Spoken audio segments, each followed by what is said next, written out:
E aí, tudo bem? Nessa onda de bem-estar e de busca por autoconhecimento, agora que a gente fala de meditação e tem certeza que os caminhos contemplativos e meditativos de fato podem fornecer para nós material, suporte e estrutura para que a gente se conheça e se transforme, a ideia da iluminação se tornou algo possível, palpável. Parece para as pessoas que autorrealização ou iluminação uma coisa fácil de se atingir, algo relativamente simples. Muito da culpa disso é de um movimento que a gente vai chamar de Neo-Advaita Vedanta. E eu vou querer conversar um pouquinho contigo pra gente tomar cuidado com esse tipo de engano. Mas antes, quero te dar um aviso. Agora, definitivamente, este canal vai morrer! Minha nossa, nós vamos mesmo morrer!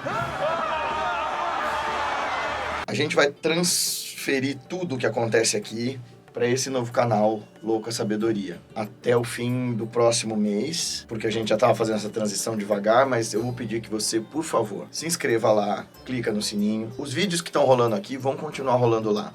Tudo que tinha no clube de membros aqui já está no clube de membros lá. E esses conteúdos vão continuar aqui, mas os conteúdos novos, todas as novas lives, todas as nossas atividades e o podcast quando tiver episódios novos, vão todos acontecer no novo canal.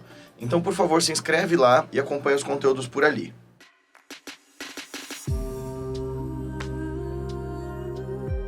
Seja bem-vindo, bem-vinda a um dos últimos vídeos do canal Guilherme Romano, enquanto a gente está de mudança pro Revolução de Si. Estou me sentindo no Toy Story 1, aquela hora que tem o caminhão da mudança. Então, eu tenho acompanhado com bastante preocupação um movimento específico que rola especialmente por causa da internet, que a gente pode chamar de Neo-Advaita. Para quem não sabe, Advaita Vedanta, Advaita significa não, Dvaita é dual, e Vedanta é o estudo sobre o fim dos Vedas, a porção final dos Vedas, as Upanishads, o Prasthanatraya, o Brahma Sutra, a Bhagavad Gita e as Upanishads. Corpos textuais dentro do hinduísmo que desenvolveram, ou que a partir dos quais se desenvolveu uma doutrina na qual a gente entende que você e o Zubumafu somos um e o mesmo. Eu falo demais do Zubumafu para quem não assistia muito, né? Não assistia, eu já era um pouco maior. Quem assistia era meu irmão caçula.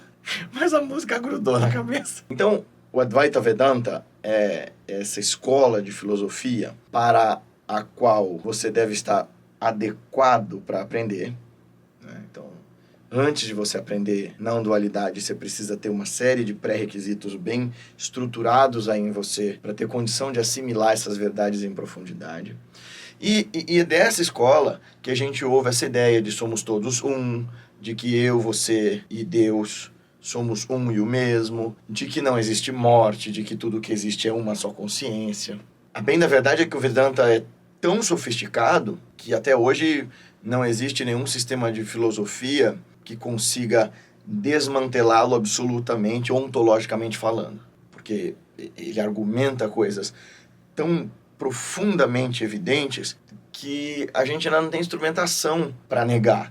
Por exemplo, essa ideia da estrutura do eu, da veracidade dos fatos, enfim, toda a filosofia pode ser superada de alguma forma, fazer a história da filosofia é isso. Mas a ideia é que o Vedanta ele tem um sistema de ideias muito mais sofisticado do que de religião puramente dogmática. E quem fala isso não sou nem eu, o Sam Harris, aquele cara daquele livro Despertar, um guia para a espiritualidade sem fé, um negocinho. Em uma passagem ele fala que só existem duas tradições espirituais que não podem ser completamente negadas pela ciência de hoje, que é o budismo e o Advaita Vedanta. Beleza. É o Vedanta que vai falar sobre essa iluminação advinda de um conhecimento.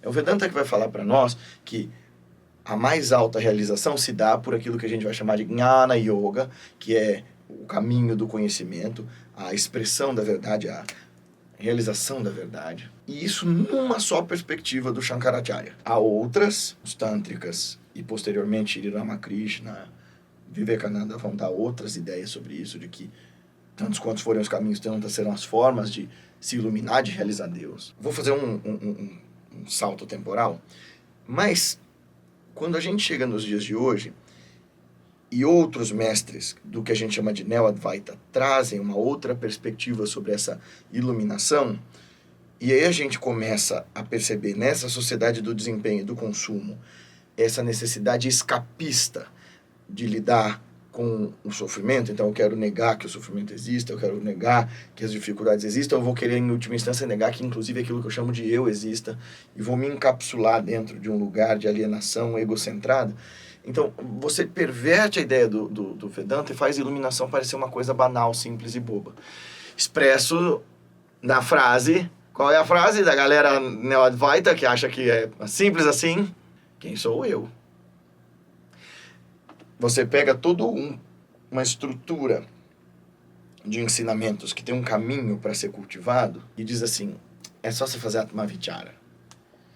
Como se Ramana Maharshi, esse santo que viveu no século XX, tivesse dito que era só você ficar se perguntando quem sou eu, quem sou eu, quem sou eu, quem sou eu, quem sou eu, quem sou eu, quem sou eu, quem sou eu, e uma hora aparece. Eu respeito muito o trabalho de mestres como o Papaji, o Moody, mas é preciso que se diga que, a partir do que eles dizem, tem muita gente criando uma confusão imensa e achando que iluminação é uma coisa simples. E não é. Iluminação não é um escapismo.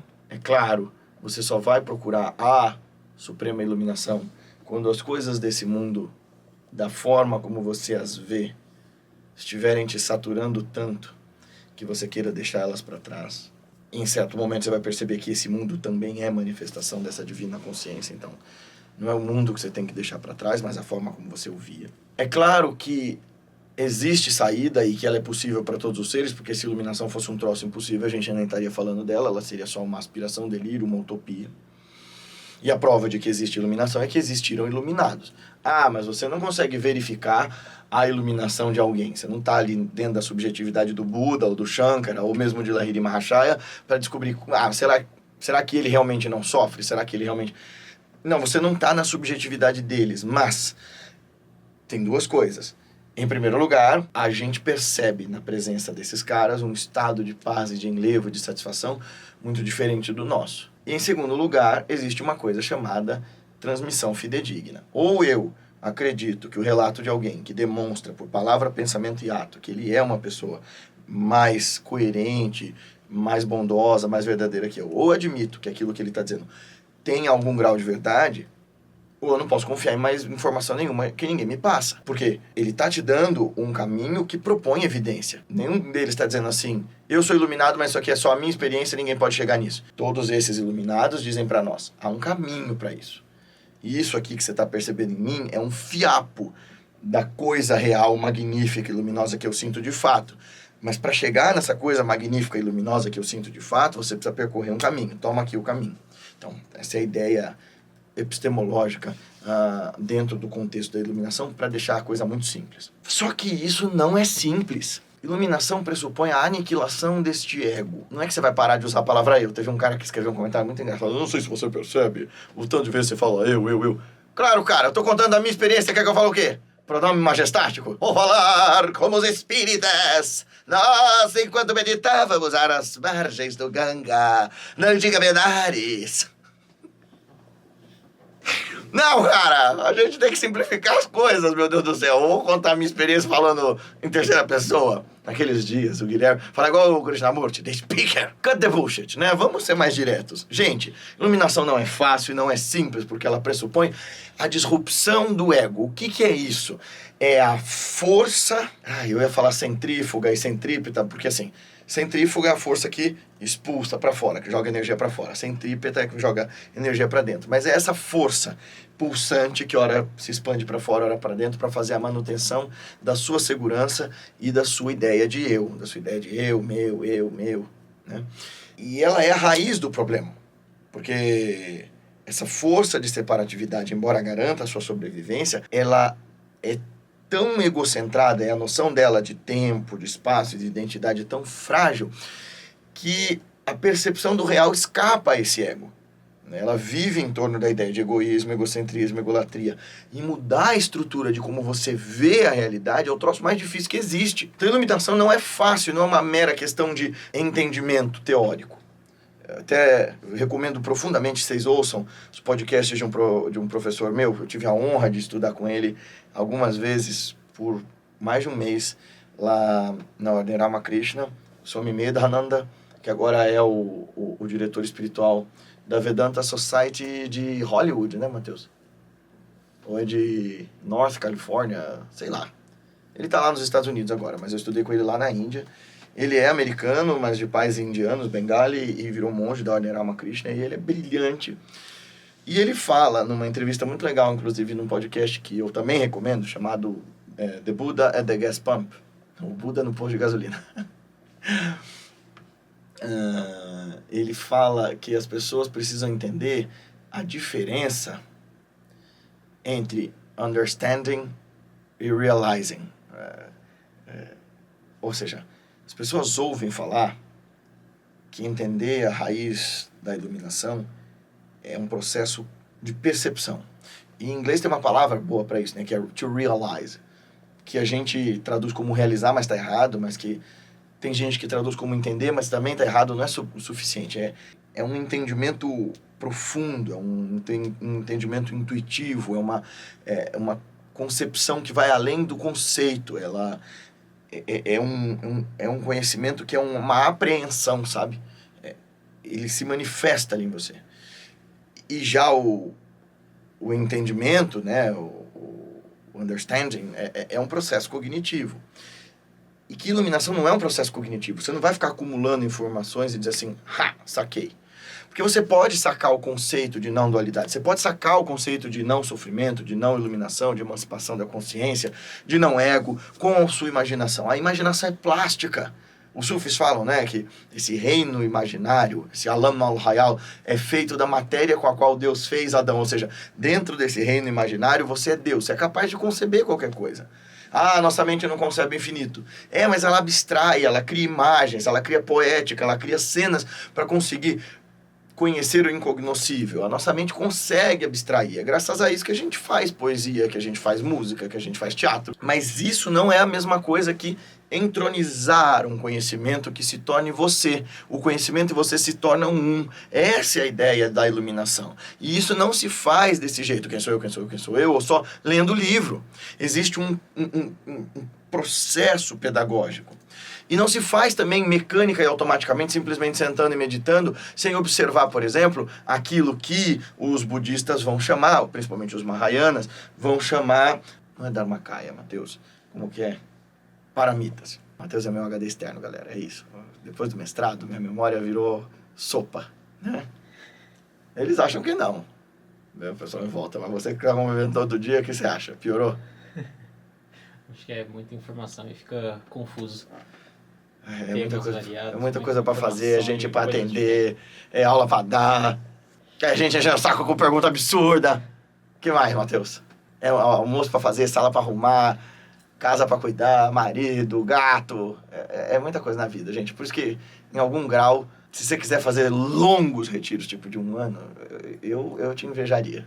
Voltando ao ponto. Não dá para você também imaginar que você vai se iluminar só meditando ali, se isolando do mundo, sem praticar o que os budistas chamam de as paramitas, ou de cultivar as sagradas virtudes. Bem da verdade, galera, que para além do discurso do Moody ou do Papaji, de novo eu gosto deles, apesar de que algumas coisas esquisitas surgiram sobre o Moody recentemente. Você viu, Matheus? Uns boatos meio estranhos.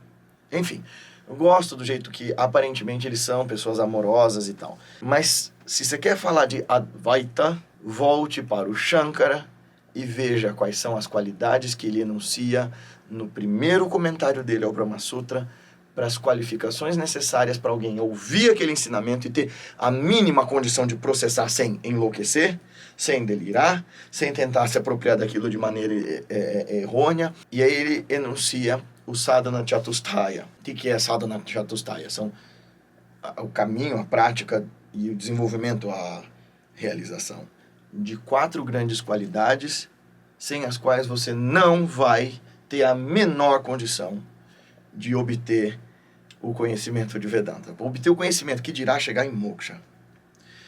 Então ele enuncia lá, primeiro 6 grandes qualidades, dentre as quais titiksha, né, que é paciência, resiliência. Quais são as características do Sadhana Chatusthaya, Matheus? Viveka.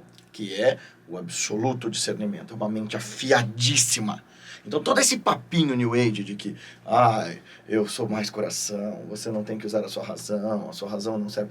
Cara, o Vivekananda, o Shankaracharya está dizendo, para entender o último grau da iluminação, você tem de ser portador de prístino viveka, ou seja, de afiadíssimo, luminosa capacidade de discernir. Vairagya. Perfeito desapego.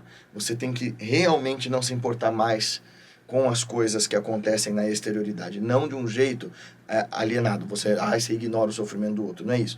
Você acessa um lugar onde você não se apega mais às coisas e aos fenômenos e à temporalidade. Mumukshutva. Um ardente desejo por libertação.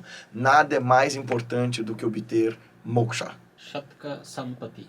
Aí essa é a parte da sadhana que se tornam 6, né? Que seria a primeira parte, na minha concepção, porque ele diz que as 4 coisas têm que ser desenvolvidas em simultaneidade e que elas se autodesenvolvem umas às outras, mas se você pensar, é aqui que ele está dando a base da sadhana do Vedanta em como deve ser. Shama, Dhamma, Uparati, Titiksha, Samadhana e Shraddha. Entenderam? Shama e Dhamma é perfeito controle dos sentidos, perfeito controle da mente. Então, é você domesticar, educar através do yoga, através da sadhana, o corpo e a mente, os sentidos e a mente. Certo? O que mais? O Parati. Uparati, tá escrito sense withdrawal, interiorização. Introspecção. É o que a gente no yoga de Shankara chama de Patanjali chama de Pratyahara. Viu que bonitinho? Palmas pra ele, Elisa! O recolhimento dos sentidos, mas não é só o dos sentidos, né? É de interocepção. Titiksha é resiliência, é paciência, porque a iluminação não se adquire no supermercado, não é simples, não é rápido, não é fácil. Leva a vida inteira. Só aponta, fala que tem um vídeo. Não, fala você. Deixa assim, Isa, desse jeito. Não, Estamos trabalhando a timidez do Matheus. Não, fala aí, fica melhor. Não, tá ótimo, mantém assim. E que mais? Samadhana. Que é? Concentração da mente. Isso, depois que a mente já está domesticada e interiorizada, é o que a gente no yoga vai chamar de dharana. E Shraddha. Fé absoluta. É a confiança nos ensinamentos, na palavra do mestre, no texto, enfim. Quando você tiver perfeição nisso, aí você tem condição de entender as verdades sobre você, com o universo, etc. e tal, e buscar a iluminação dentro desse contexto do Vedanta. Eu sei que o vídeo já está longo, mas a ideia toda dele é dizer, eu expliquei que dentro do Vedanta, e que é uma das escolas dhármicas que propõe a iluminação, uma das vias místicas que propõe a iluminação, existe um longo caminho a percorrer. E isso é igual em todas as vias místicas. O cristianismo místico, né, os coptas, o hesychasma, os gnósticos, é a mesma coisa no sufismo, na Kabbalah, no taoísmo, no tantra. Todas as vias que propõem uma saída para essa nossa loucura, o budismo e tal, vão dizer que isso dói, demora e dá trabalho. Leva tempo porque é desfazer-se de você, é morrer antes de morrer. E com isso eu não quero te desencorajar a percorrer o caminho, mas a você encontrar também dentro de si o lugar adequado do seu real tamanho, sua humildade, na qual você não suponha que você está quase se iluminando, ou que você já entendeu o que é iluminação, se você não tem um mestre, uma tradição e uma via para experimentar de forma direta esse lugar da consciência onde você consegue tornar coincidente você, Deus e toda a realidade em um só patamar de amor, bondade amorosa e compaixão. Se a sua prática espiritual não torna você capaz de desenvolver valores e coerência e torna a sua vida social, inclusive, melhor, mais repleta de virtude do que ela era antes, então há algo de muito errado com o que você chama de espiritualidade. Se você quer conhecer os caminhos dos shastras, os caminhos da meditação e o caminho que leva ao samadhi, que é a experiência estrutural pela qual a mente vai se desconstruindo e se reconhecendo em sua real natureza para poder retornar à sua prístina condição verdadeira, moksha, por exemplo. Vem estudar com a gente. Tanto no curso de domingo, nossos cursos de meditação estão aqui embaixo, e tem os atendimentos pessoais também, as orientações direto nas práticas, na sadhana, os aconselhamentos pessoais que você pode marcar pelo Instituto Revolução de Si comigo. E tem a peregrinação para a Índia em janeiro, agora de 2025, vai ser muito legal, vai ser o norte da Índia e o Nepal.